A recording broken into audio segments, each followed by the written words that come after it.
Dr. Robert M. Bowman is a veteran of 122 combat missions in Vietnam. His 22-year Air Force career culminated in his job as Director of Advanced Space Programs Development for the Air Force Space Division during the presidency of Ronald Reagan. He's president of the Institute for Space and Security Studies.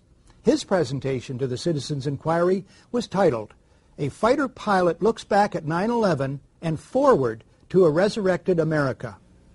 9/11 is related to just about everything else, particularly the war against Iraq. These two things have one aspect very much in common.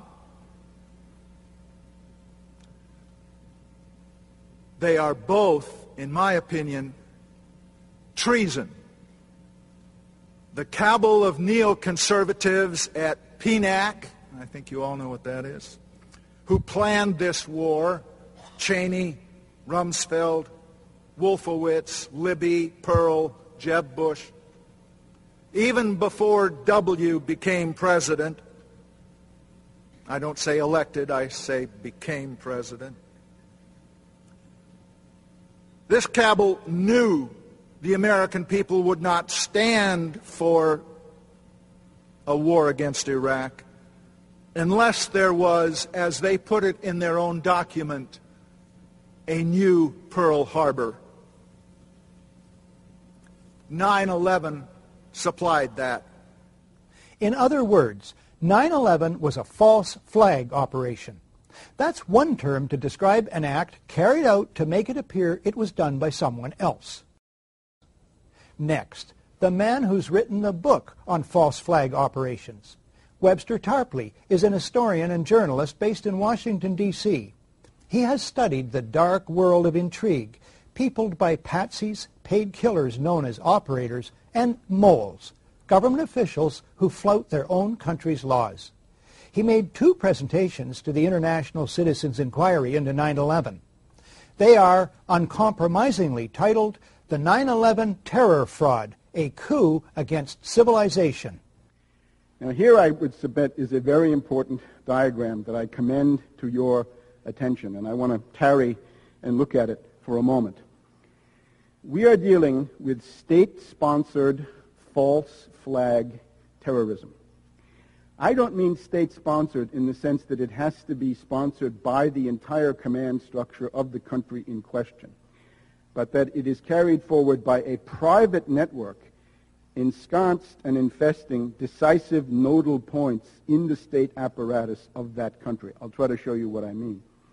Here we have to distinguish a world of patsies, the people that you hear about. I'll try to show you some of this in detail. The people we can call the dupes, the useful idiots, the fanatics, the police agents, the double agents, the provocateurs, in short, the Oswalds, the fall guys. Lee Harvey Oswald, "I'm just a patsy," direct quote. That's one group. The moles.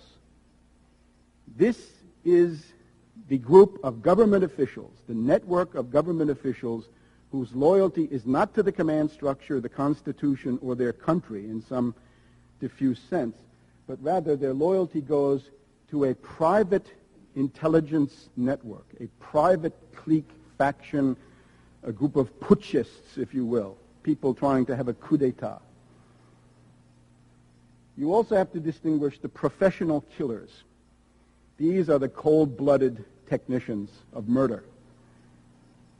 This is the sort of area where you see retired veterans of the Special Forces, the Delta Force, the CIA Operations Directorate, and so on down the line. The old boys. At the end of the 80s and the beginning of the 90s, the term for this group in Washington was the asteroids. Finally, the corporate media.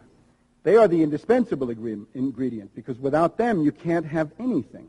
You have to have mass propaganda to accredit and spread and pound the official version of the events into the minds of people, and to smooth over the inevitable absurdities, contradictions, impossibilities, and so forth of the official story. Mass brainwashing in the Anglo-American tradition is what they proposed. You're watching The Great Conspiracy, the 9/11 news special you never saw. When we come back, the classic question. What did the president know about 9/11, and when did he know it? When a competent observer looks for signs of despotism in a community, he looks beyond fine words and noble phrases. One nation, indivisible, with liberty and justice for all.